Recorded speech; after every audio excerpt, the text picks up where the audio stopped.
আসসালামু আলাইকুম। দেশ এবং দেশের বাইরে থেকে যারা আমার এই ভিডিওটি দেখছেন তাদেরকে কৃষিকতা চ্যানেল থেকে জানাই আন্তরিক শুভেচ্ছা অভিনন্দন। সঙ্গে আছি মোহাম্মদ আমির সম্রাট। আমরা যে এসেছি সিরাজগঞ্জ জেলার উল্লাপাড়া উপজেলার প্রত্যন্ত ভূতগাছা গ্রামে।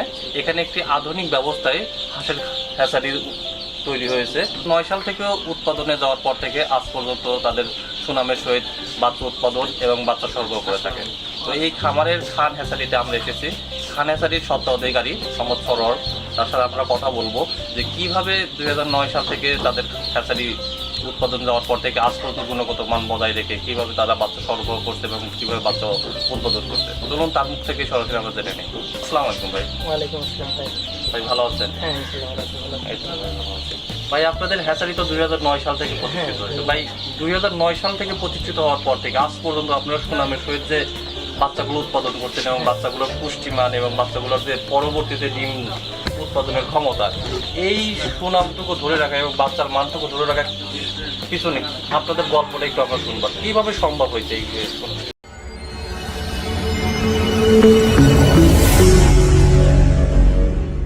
হ্যাঁ, এটা আসলেই সম্ভব, কারণ আমরা প্রথম থেকেই এটা অনেক পরিশ্রম করতেছি। আর এটা যত দিনে করতেছি তত আরও অভিজ্ঞতা বাড়তেছে এবং সেই সাথে আমরা কাজ করে যাচ্ছি। আচ্ছা, আপনারা যে প্রথম অবস্থায় যেভাবে বাচ্চা থেকে ডিম থেকে বাচ্চা উৎপাদন করতেন, এখন দেখা যাচ্ছে যে সেই পদ্ধতির কিছুটা পরিবর্তন হয়েছে। হ্যাঁ অবশ্যই। এখন সেই পদ্ধতি পরিবর্তন করার পিছনে যে পরিবর্তন হিসাবে কাজ করছে, এই স্টেপগুলা ধাপগুলা কিভাবে আপনারা সম্পন্ন করছেন? এটা আগে মূলত আমরা আগে কাজ করছি একুশ পদ্ধতিতে কাজ করছি, ডোর সিস্টেম। তো ওই জায়গা থেকে মনে করেন যে আমরা চেষ্টা করলাম যে এসে আরও উন্নতভাবে কাজ করবো। তখন মনে করেন যে আমরা একটা মেশিন বানাই আর মেশিনে কাজ করি, যাতে কীভাবে কী করা যায়। একটা মেশিন বানাই, প্রথমে কাজ করার পরে যখন দেখলাম যেটা সম্ভব আর রেজাল্টও অনেক ভালো, তখন মনে করেন যে ওই মেশিনে আমরা কাজ করছি।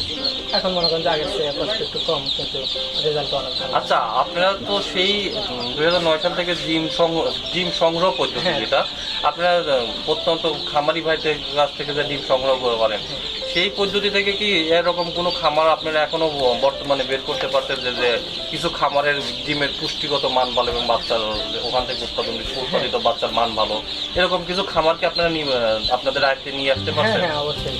আমরা মনে করেন যে খামার তো আমরা বাচ্চা যেভাবে দিই, ওনাদের কাছ থেকে আমরা ডিমগুলো নিয়ে আসি।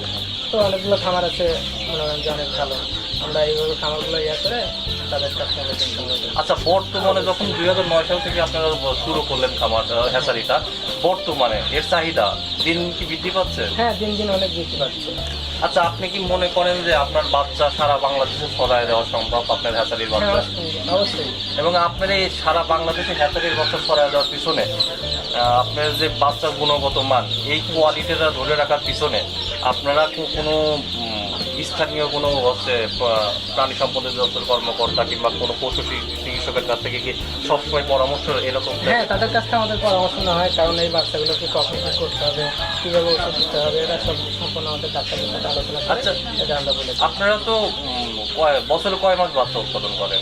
বছরে 9 মাস বাচ্চা উৎপাদন। আচ্ছা, 9 মাস 3 মাস বন্ধ থাকেন। দেখা যাচ্ছে কিছুদিন পরে বৃষ্টির মৌসুম আসবে, তখন দেখা যাবে যে আপনার বাচ্চার যে তাপমাত্রা, মেশিনের তাপমাত্রা কিংবা বাইরের টুস পদ্ধতির তাপমাত্রা, দেখা যাবে বৃষ্টি হইলে তাপমাত্রা কমে যাবে কিংবা বৃষ্টি না হইলে তাপমাত্রা বাড়বে, তখন কি একটু সমস্যা হয় না?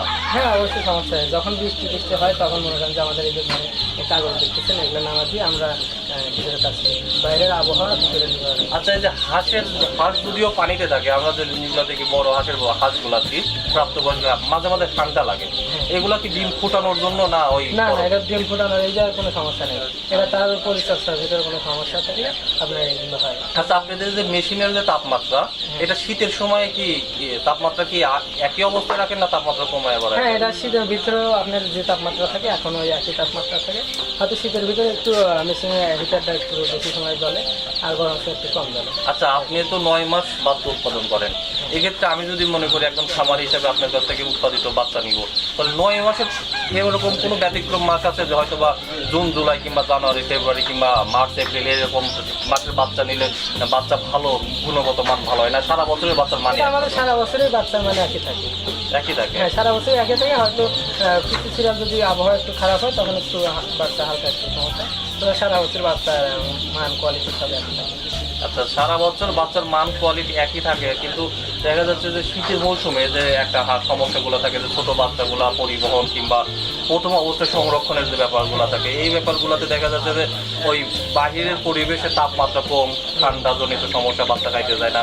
তো এই ক্ষেত্রে কি আপনি বলতে চান না, কিংবা আপনার কাছ থেকে কি মনে হয় না যে শীত মৌসুমের থেকে শুষ্ক মৌসুমে বাচ্চা পালনের সুবিধা বেশি? হ্যাঁ, এটা অবশ্যই। আপনার শীত মৌসুমে একটু বাচ্চারা প্রথম অবস্থায় 2-3 দিন একটু কষ্ট হয়, কারণ বাচ্চাটাকে একটু বাদ দিতে হয়, বাচ্চাটা যেন সরে না মানে এক জায়গায় নিয়ে না থাকে।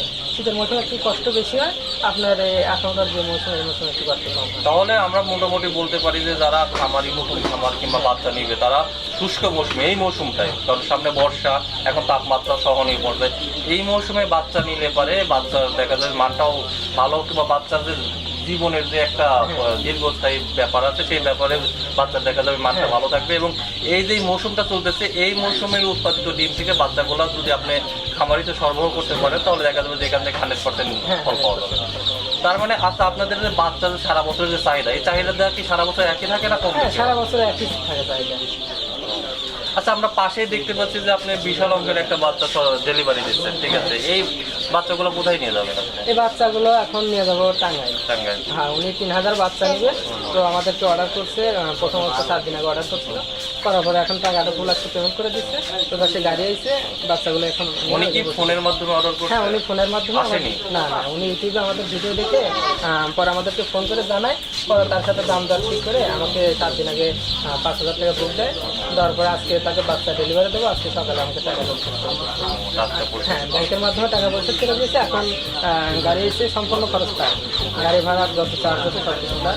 আমরা এই যাত্রায় বাচ্চাটা গাড়িতে তুলে দেবো, বাচ্চা গিয়ে নামা যায়। আচ্ছা, আপনারা যে পুশ পদ্ধতি, মেশিন পদ্ধতিতে বাচ্চা ডিম উৎপাদন, ডিম থেকে বাচ্চা উৎপাদন করতেছেন, ঠিক আছে, আপনাদের কি মনে হয় না যে এর থেকে কোনো ভালো পদ্ধতি থাকতে পারে? হ্যাঁ, থাকতে পারে, কিন্তু এখন আমাদের জানা মতো একটু ভালো কোনো পদ্ধতি নেই। আচ্ছা, এর থেকে ভালো পদ্ধতি আপনার জানা মতে বাংলাদেশের যে হ্যাচারিগুলো আছে, এই পদ্ধতি কিন্তু এই আপনারা যখন প্রথম শুরু করলেন, যখন সনাতন পদ্ধতিতে গেলেন, তখন তো আপনারা চিন্তা ভাবনা করলেন যে কিভাবে সনাতন পদ্ধতি থেকে আধুনিক পদ্ধতিতে আসা যায়। তখন আপনারা মেশিন ইনকিউবেটর আবিষ্কার প্রথম করলেন। অবস্থায় একটা মেশিন আমরা নিয়ে এসে পরীক্ষা করার জন্য ইনকিউবেটর আবিষ্কার করলেন, আবিষ্কার করার ওখান থেকে যখন 100% ইনপুট পাচ্ছিলেন না, তখন আপনারা ভাবলেন যে কিছুদিন ওখানে রাখার পর তারপরে আবার পুশ পদ্ধতির দিন আসবো।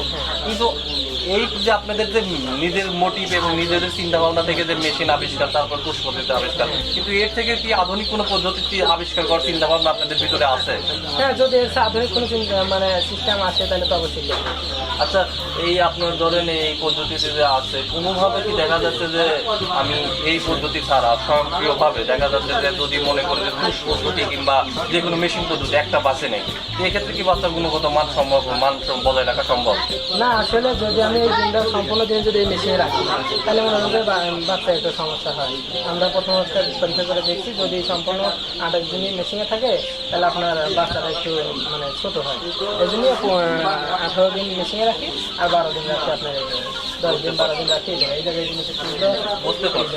বর্তমানে যে পদ্ধতিতে সরল ভাই বাচ্চা উৎপাদন করতেছে হ্যাচারি থেকে, এটাই হচ্ছে বাংলাদেশে প্রচলিত উৎকৃষ্ট মানের একটি পদ্ধতি।